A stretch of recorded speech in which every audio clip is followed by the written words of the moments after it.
ভাই আমাকে তাড়াহুড়ো করে কেন ডাকলি?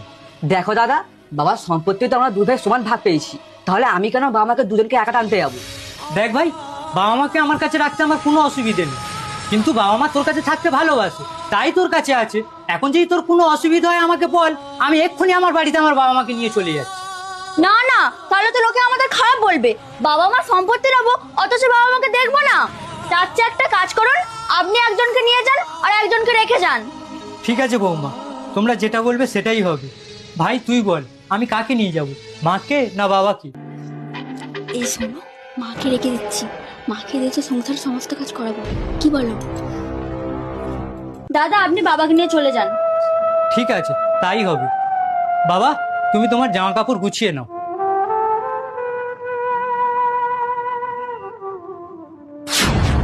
আসো বাবা।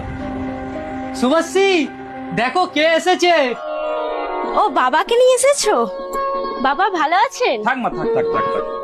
ও মা, দাদু ভাই এসেছে। হ্যাঁ দিদি ভাই, আমি এসেছি। তাহলে দাদু ভাই আমরা আজ থেকে দুজনে একসাথে খেলবো। হ্যাঁ দিদি ভাই। বাবা আপনি বাইরে দাঁড়িয়ে আছেন কেন, ঘরে আসুন।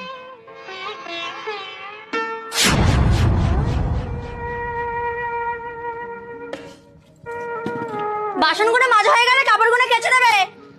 ও বৌমা, খুব খিদে পেয়েছে, কিছু খেতে দাও না। সারাক্ষণ শুধু খাই খাই করে। বাসনগুলো মাজা হয়ে গেলে কাপড়গুলো কেচে, ওখানে রুটি রাখা আছে, গিয়ে খেয়ে নিও।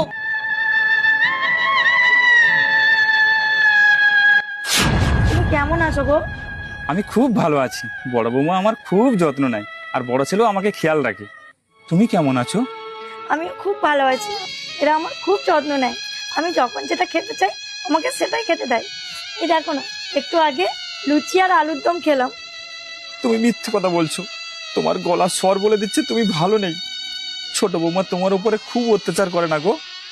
আমরা কি এমন পাপ করেছি বলো তো, যে পুরো বয়সে আমাদেরকে আলাদা থাকতে হচ্ছে? আমি তো এখন ইনকাম করতে পারি না, বেকার হয়ে গেছি, তাই ছেলেরা যেভাবে চাইবে আমাদেরকে সেভাবেই থাকতে হবে গো।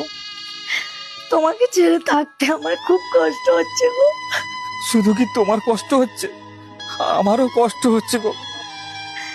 জানি না তোমাকে ছেড়ে কতদিন এইভাবে থাকতে পারবো। 35 বছর আমরা দুজনে সুখে দুঃখে একসঙ্গে কাটিয়েছি, এই প্রথমবার তোমাকে ছেড়ে আমি একা থাকছি। এটাই হয়তো আমাদের ভবিতব্য গো।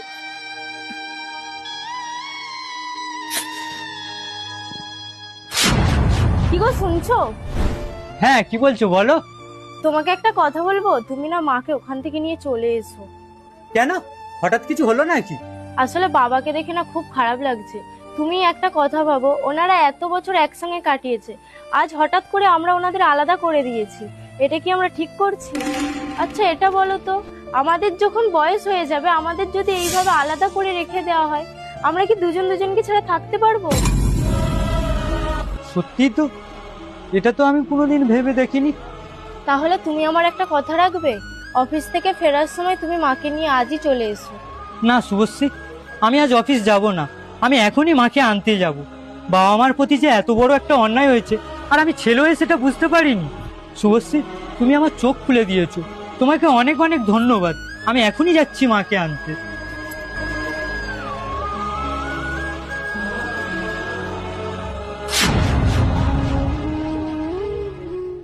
বাবা, দেখো আমি কাকে নিয়ে এসেছি।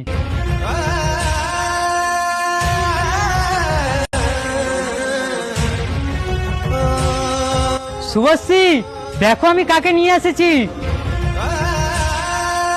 ও বাবা, ঠাম্মিকে নিয়ে এসেছো? হ্যাঁ দিদি ভাই, আমিও এসে গেছি। ও ঠাম্মি, এবার থেকে দাদুর মতো তুমি আমার সাথে খেলবে তো? হ্যাঁ দিদি ভাই, এবার থেকে আমরা সবাই মিলে একসাথে খেলবো। বাবা মা হলো পৃথিবীর সব থেকে মূল্যবান সম্পদ। বাবা মাকে কেউ এইভাবে কষ্ট দিও না।